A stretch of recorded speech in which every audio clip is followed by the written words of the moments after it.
Welcome to Alien Mind. Have you ever felt that trying to challenge a big institution is like, I don't know, trying to fight a storm? It just feels chaotic, totally overwhelming, and basically impossible to win. Well, today, we're going to dive into a really powerful analysis that just completely flips that whole idea on its head. It shows how an institution's greatest strengths might actually be its most predictable weaknesses. You know, we all kind of feel this in our bones, right? It's the classic David versus Goliath story. The institution has all the money, all the lawyers, all the time in the world, while the individual seems totally alone and exposed. And that's the superstition of power we're here to dismantle. So here's the big twist. What if all that size, all those procedures and departments, what if they don't create infinite power? What if instead they create rigid, predictable patterns? What if we've been looking at this fight completely the wrong way? Okay, so first up, the myth of power. Let's break down how we usually see this fight, because we've got to understand the old way before we can flip it on its head. Yeah, on the surface, the matchup looks pretty stark. The individual is finite. You've only got so much energy and so many resources. Meanwhile, the institution weaponizes what the source material calls the slow violence of administrative time. It's a strategy that's literally designed to exhaust you with endless bureaucracy. But, as we're about to see, that's really only the surface of the story. And that brings us right here to complexity's hidden weakness. This is where the real story starts. We're about to look past that overwhelming, chaotic surface to find the hidden structure that's hiding underneath it all. So, this is the core idea. We think of these places as unpredictable storms, right? But they're not. They're actually bounded systems. See, every new rule, every new risk management policy, it adds another constraint. These rules don't give the institution more freedom. They actually take it away. Now, this brings us to the first type of complexity. This is surface complexity. It's everything you see and feel, the endless email chains, the different departments that don't talk to each other, the confusing procedures. Its whole purpose is to intimidate you, to overwhelm and exhaust you. It's really a problem of storytelling. They're just throwing a story at you that's too big to follow. But hiding under all that noise is structural complexity. These are the internal rules, the things the institution has to do to protect itself from risk, from liability, to stay consistent. And here's the really fascinating part. The more rules it adds to protect itself, the fewer real options it has. This kind of complexity actually simplifies its behavior, making it way more patterned and predictable. So let's just put them side by side. Surface complexity feels chaotic, and it creates that storytelling problem. But structural complexity is patterned, and it creates an analysis problem. Think of it this way.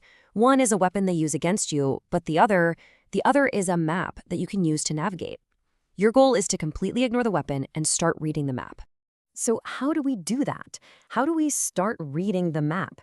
Well, we need to make what the source calls the mathematical turn. It's a shift from getting lost in their story to analyzing the underlying structure. You see, institutions are absolute masters of creating what's called a narrative fog. They use all these vague words like proportionality or under review or operational judgment. And arguing about what those words mean, that's trap.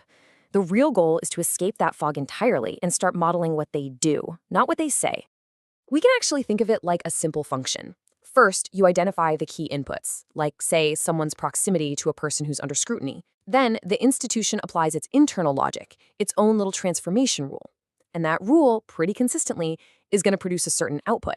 Something like restrictive treatment or escalated suspicion. And this right here changes everything.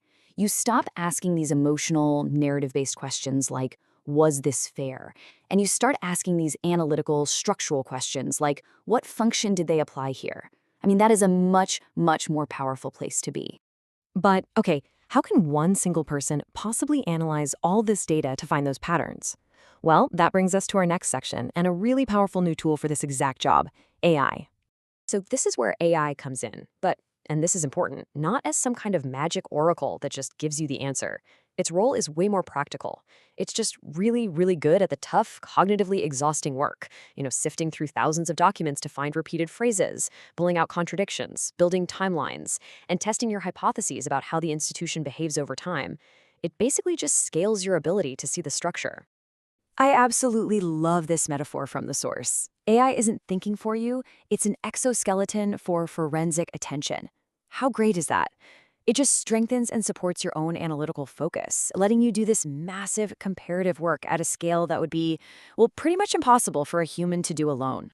So, what kind of patterns can it actually find?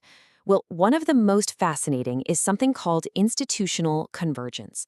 This is what happens when different, totally separate institutions all seem to be acting in perfect coordinated unison against one person. Now, your first thought might be, okay, they're all in on it together, it's a conspiracy. But the structural explanation is actually much simpler and, frankly, more likely. If a global bank and a national regulator and a consulting firm all use a similar playbook, a similar heuristic for avoiding risk, they're going to independently apply the same logic, and they're going to converge on the very same outcome, containment. No secret phone calls required. And, understanding this structure doesn't just give you a strategic advantage, it also fundamentally changes the psychological game. With this new model, you get this huge shift in your mindset. Before, all that institutional pressure, it felt like a personal attack, and it just drains you. But now, you reclassify it. It's just system behavior. It's not personal, it's just the system running its code, and you realize that behavior is actually incredibly valuable data. And all of a sudden, their tactics kind of lose their power. The endless delays, the vague responses, the mountains of paperwork, they stop being just these frustrating attacks. They become data points, valuable data points, that reveal exactly how the system is trying to manage you. They expose its internal logic.